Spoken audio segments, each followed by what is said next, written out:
Καλησπέρα σας. Πρέπει να πω ότι είναι ιδιαίτερη χαρά και τιμή για μένα να πω δύο λόγια σε αυτή την ημερίδα. Βέβαια ο χρόνος που μπαίνει να μιλήσω με δυσκολεύει, γιατί θα ήθελα να ακούσω κάποιους προβληματισμούς για να μπορέσω στη συνέχεια και εγώ να καταθέσω κάποια πράγματα από την εμπειρία μου κυρίως και με την αναζήτηση και από διαβάσματα, αλλά με βάση την εμπειρία των 2 χρόνων στο επίπεδο διοίκησης που είμαι και των 15 συνολικά. Εκείνο πρέπει να πω εισαγωγικά είναι ότι έχω την αίσθηση ότι αργήσαμε πολύ. Όχι για αυτή την ημερίδα, για να ξεκινήσει μια καθηγητική σχολή, καταλαβαίνετε πώς το λέω, είναι και μια έκφραση των τελευταίων μηνών, να κάνει ένα μεταπτυχιακό σε σχέση με τη διοίκηση εκπαίδευσης. Γιατί κατεξοχήν οι σχολές αυτές που έχουν το ένα κομμάτι που είναι πολύ έντονο, το παιδαγωγικό, που σημαίνει εφοδιάζουν με προσωπικό όλο το σχολικό σύστημα, ενώ έχουν τις δυνατότητες διατμηματικά να κάνουν και άλλα πράγματα, επειδή τα πανεπιστήμια έχουν τη γνώση, τις έδρες, τους ανθρώπους κτλ. Να το κάνουν. Μόλις πριν 2 χρόνια σε αυτό το επίπεδο γίνεται αυτή η προσπάθεια, είναι αξιέπαινη, αν και ξαναλέω ήρθε λίγο καθυστερημένα.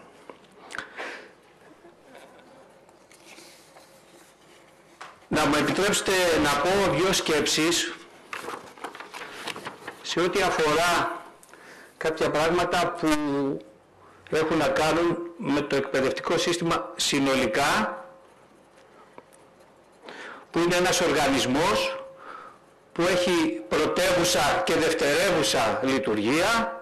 Η πρωτεύουσα γνωρίζουμε όλοι ποια είναι η εκπαιδευτική και διαπαιδαγωγική, και η δευτερεύουσα είναι η διοικητική, η οποία όλοι ξέρετε και θεωρητικά καλύτερα από μένα αλλά και εμπειρικά οι περισσότεροι, γιατί έχετε βρεθεί σε θέση διοίκησης ή σπουδάζετε το αντικείμενο, που κρίνεται εάν καταφέρει να βοηθήσει στη βελτίωση της κύριας λειτουργίας και όχι να την πλήγει. Και αναφέρομαι στην γραφειοκρατία.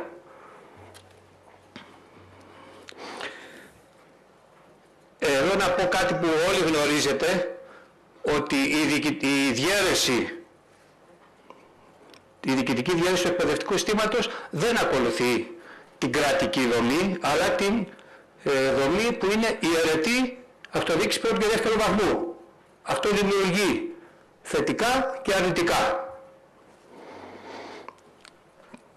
Ένας οργανισμός λειτουργίας λοιπόν της εκπαίδευσης πρέπει να έχει κάποια κατ' εμέ ριζοσπαστικά χαρακτηριστικά. Πρώτον, η διάταξη των μονάδων και ιστορική ιεραρχία να μην πνίγει την πρωτεύουσα εκπαιδευτική λειτουργία του οργανισμού, δηλαδή να μην έχει ανεπτυγμένη γραφειοκρατία όπως είπα πριν, την οποία υπηρετώ ευσυνείδητα, τη γραφειοκρατία εννοώ, και θα πρέπει να αλλάξει αυτό. Δεύτερο, η συλλογική θέαση και ο στρατηγικός σχεδιασμός να λαμβάνει δεσπόζουσα θέση τόσο σε επίπεδο διευθύνσεων εκπαίδευσης, όσο κύρια στο επίπεδο των περιφερειακών διευθύνσεων εκπαίδευσης, όσο αυτές θα υπάρχουν.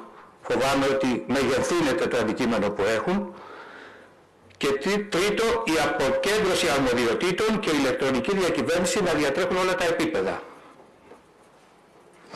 Επίσης, επιτρέψτε μου μια κατάθεση, η διοίκηση και στα 3 επίπεδα, δηλαδή περιφερειακή διεύθυνση, διευθύνση εκπαίδευσης και σχολική μονάδα, πρέπει να ασκείται από εκπαιδευτικούς αυξημένων προσόντων και με εκπαιδευτική και διοικητική εμπειρία, ανάλογα με το επίπεδο διοίκησης.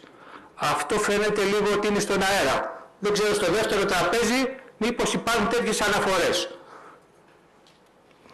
που θα μεγεθύνουν από άλλη σκοπιά πιθανόν αυτό που καταθέτω ως σκέψη.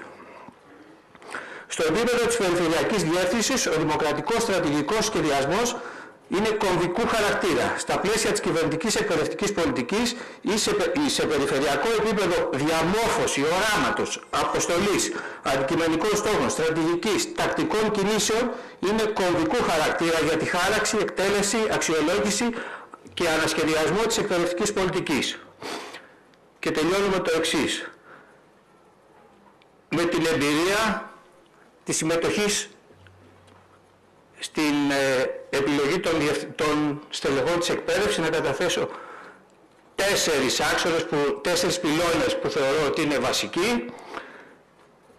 Πρέπει να κατοχυρώνεται και να διευρύνεται η συμμετοχή και η συμμετοχική διαδικασία και η συμμετοχή στην επιλογή στελεχών της εκπαίδευσης από όλους τους εκπαιδευτικούς. Και αυτό να στηρίζεται σε 4 πυλώνες. Πρώτον, τυπικά προσόντα, που μαζί με το δεύτερο, τα εκπαιδευτικά διδακτικά προσόντα, προϋπηρεσία κλπ. Θα είναι αυτά που λέμε τα μετρήσιμα.